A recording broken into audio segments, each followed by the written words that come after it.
In terms of when did I actually realize that I wanted to be a priest, I think it was probably about a half hour before I got ordained. I was like, okay, yeah, I guess I want this too. But in fact, I remember laying on the floor there on that slate floor there at the cathedral and during the Litany of the Saints and praying and thinking to God, you know, God, if you want me to be a priest and if I will be faithful as a priest, then I desire your desire that I become a priest. But if not, I thought that would be a great moment to strike me dead. I mean, I was in a state of grace and ready to go, and the floor was nice and cool. But strike me dead, you did not, and here I am today. At a young age, I loved attending the Mass. Then I had a desire to become a priest. And I entered the seminary when I was 12 to 13 years old. I spent 4 years in the high school seminary, 4 years in college, and then 4 years in theology, plus 2 additional formation years, the spiritual year and pastoral year. So I spent 14 straight years in the seminary. When I moved here in the Archdiocese of Seattle, so Father Paulino, he was my mentor, and he really inspired me and gave me advices on how to serve in the Archdiocese. So I can tell you what I'm most passionate about is I love, in terms of if I were to describe, let's say, the sacraments that have guided my priesthood that I associate with the most is the sacrament of baptism.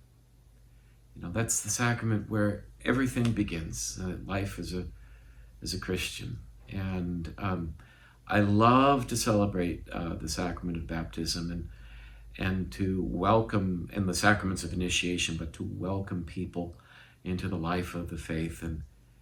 And then also, you know, nothing gives me greater joy than to see people deepen and grow, not only in their relationship with God, their love for God, but also to use the God-given gifts and talents and strengths to glorify God in their life.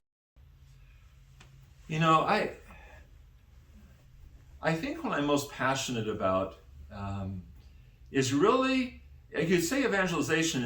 It's maybe adult faith formation. It's teaching. That whole piece is probably something that I do feel passionately about, and I think it comes from my makeup. I was studying to be a history professor. I wanted to study history. I wanted to teach and lecture history at the university level. So I think there was something in me about that. And so I sort of took that.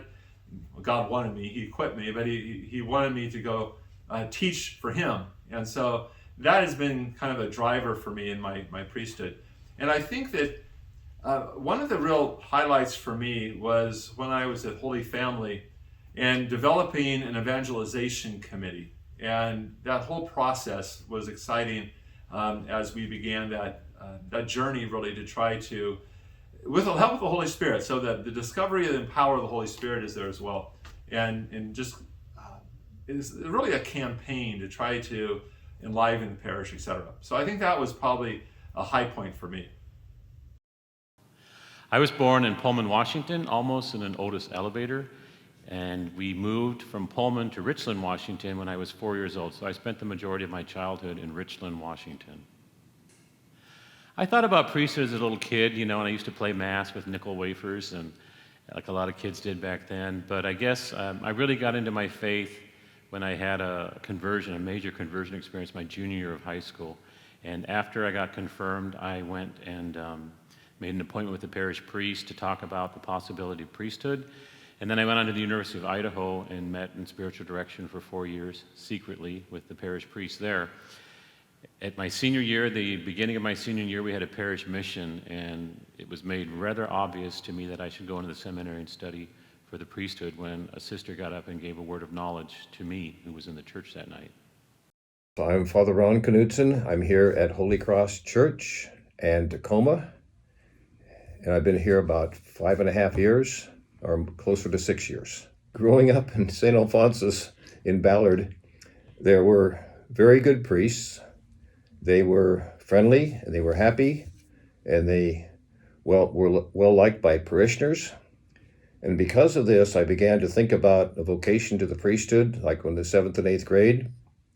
And then I entered the seminary at St. Edward's just as a freshman in high school. I've been fortunate to serve as a priest in the springtime of the church's breaking out of the cultural cocoon of inherited practices to a period when faith was no longer an automatic reflex, but an inner articulation of I do believe and a commitment to conversion. Examples: I made the second Cursillo in the diocese, although nearly freezing that Thanksgiving weekend because the social hall in Yelm was unfinished and they just had tacked up some plastic sheets over the studs. I attended the initial meeting that Kirby Brown called in the cathedral basement to set up the Jesus Caritas fraternities. And Jesus Caritas, beyond any books I read or classes I attended, molded my priesthood in prayer and as a universal brother. I think what our liturgies are meant to be is inspiring, which is a whole different level. It's not entertainment, but it touches something deep inside that can affect us, which means then the importance of good music, of good celebration. It means we make the effort to preach as well as we can, but really take time on that so that we can break open the word in a way that's going to challenge our people and totally and completely, as we can make it anyway, as we understand, to reflect the gospel and the preaching of Jesus. I think it's the quality of what we do that I think is going to be so important. And we all have different gifts and we use our gifts as best we can. And I think as far as the priest is concerned, I think whether we're great at this or not great at that, if our people know we love them, it's going to go a long way.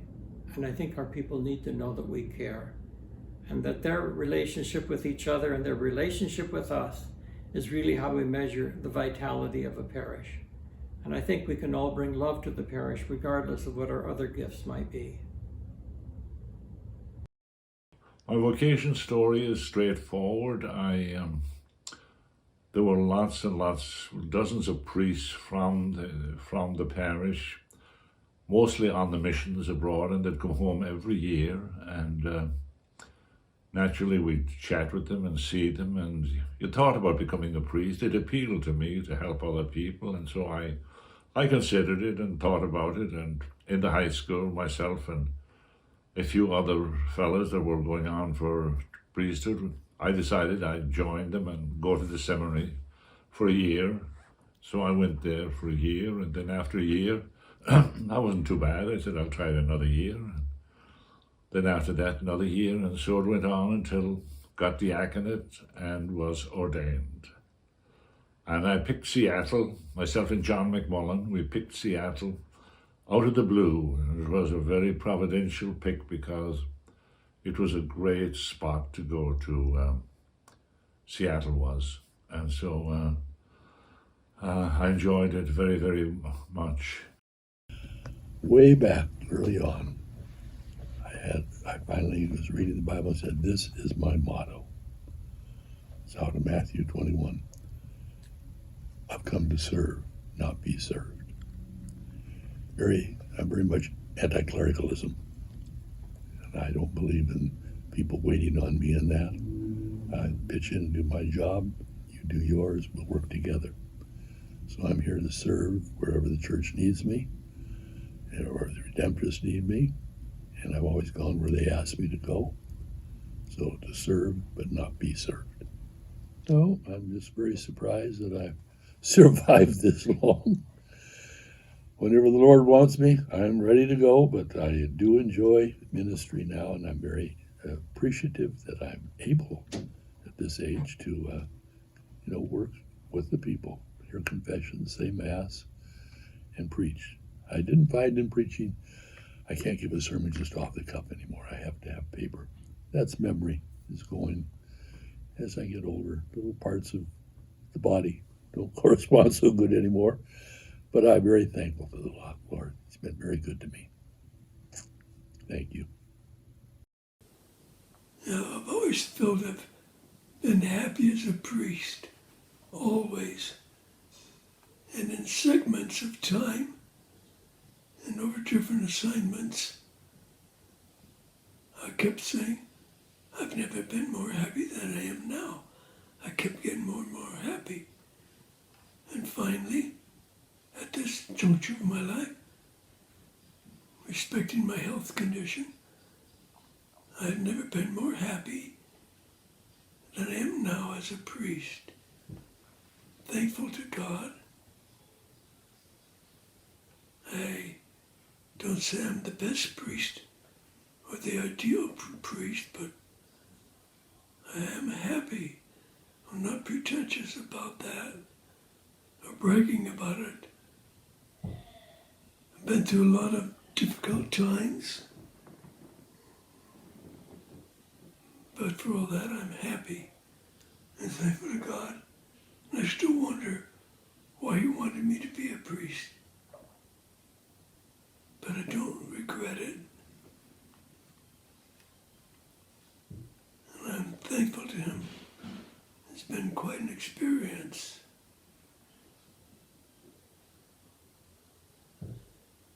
I've met a lot of good priests in my ministry over the years. And for one reason, if no other, I like to get moved so other priests can come to the parish, so that people can meet these different priests. They're all so gifted and so devoted, more Christ-like. And I want other people to